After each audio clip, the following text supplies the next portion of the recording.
Bonjour, je m'appelle Cyril Kiotasso, j'ai 42 ans, je suis un petit-fils d'arboriculteur et un ingénieur aéronautique.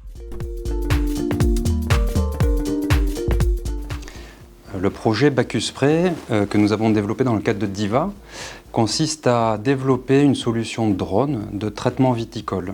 Le but est de répondre à un problème. Aujourd'hui, dans les campagnes et spécifiquement sur les vignes à forte pente, il y a une pénurie de main-d'œuvre et il y a une réelle difficulté pour réaliser les traitements. Si on ne réalise pas ces traitements, il y a un risque majeur de contamination par des spores, par des champignons, par les mildious, les oïdiums, qui sont toutes les maladies naturelles de la vigne. C'est pour ça que les viticulteurs ont nécessité d'appliquer des traitements. Dans notre cas particulier, on applique des traitements bio, non pas par voie roulante ou marchante, mais par voie aérienne, par le biais d'un drone. En 2019, lorsque nous avons créé la société, on était sur des études papier. Il y a l'étude de faisabilité technique et l'étude de faisabilité marché. Une fois que cette étude a été grandement menée, on est passé à une étude de prototypage. Donc après 2 premiers prototypes partiels, DIVA a permis d'accélérer ses développements matériels et logiciels. Et nous avons bénéficié d'une bourse conséquente de 10 000 € que nous avons pu réinvestir en embauchant des stagiaires de l'ISAE Supaéro, qui sont des compétences productives de suite. Et ça nous a permis d'acheter des composants électroniques et mécaniques pour assembler notre 3e prototype partiel.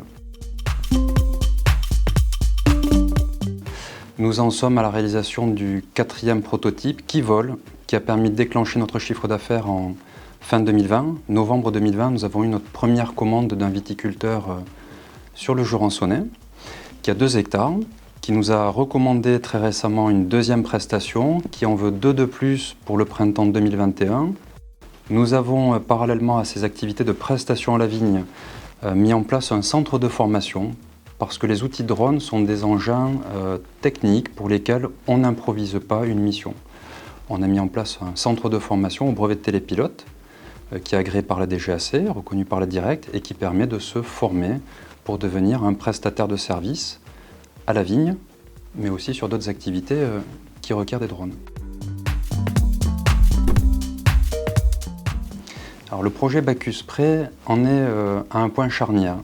Nous avons 4 prototypes partiels. Notre feuille de route nous amène à développer le 5e cette année et le 6e soit en fin de cette année 2021, soit en tout début de l'année 2022.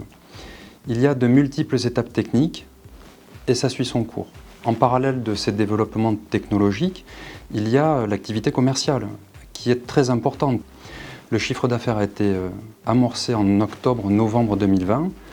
Nous avons poussé notre 8e facture là, au début du mois de mars 2021.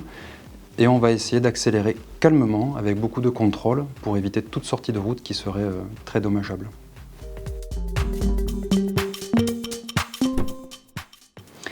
Alors l'anecdote est assez cocasse. C'est un cliché.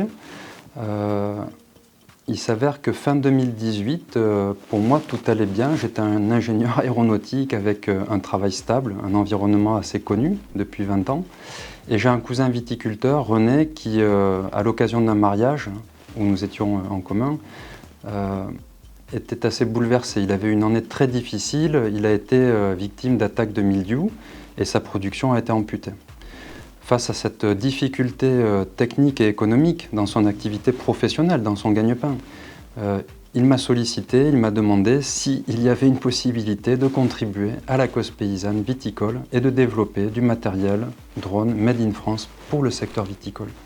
Et ce à quoi moi j'ai dit oui instantanément.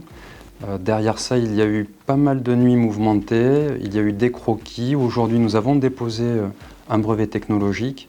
Et ce cliché de la jeune société qui se lance sans moyens, juste avec une impulsion venue d'on ne sait où, je pense que nous l'avons expérimenté en début 2019 au sein de Dronero.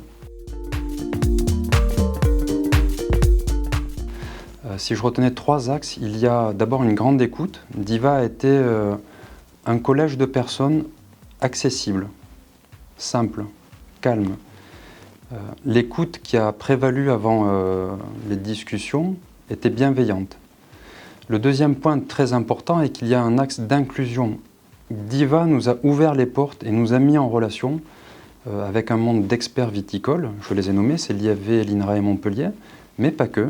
Il y a aussi une mise en relation avec la Chambre d'agriculture d'Ardèche, avec des chambres qui sont dans les Pyrénées.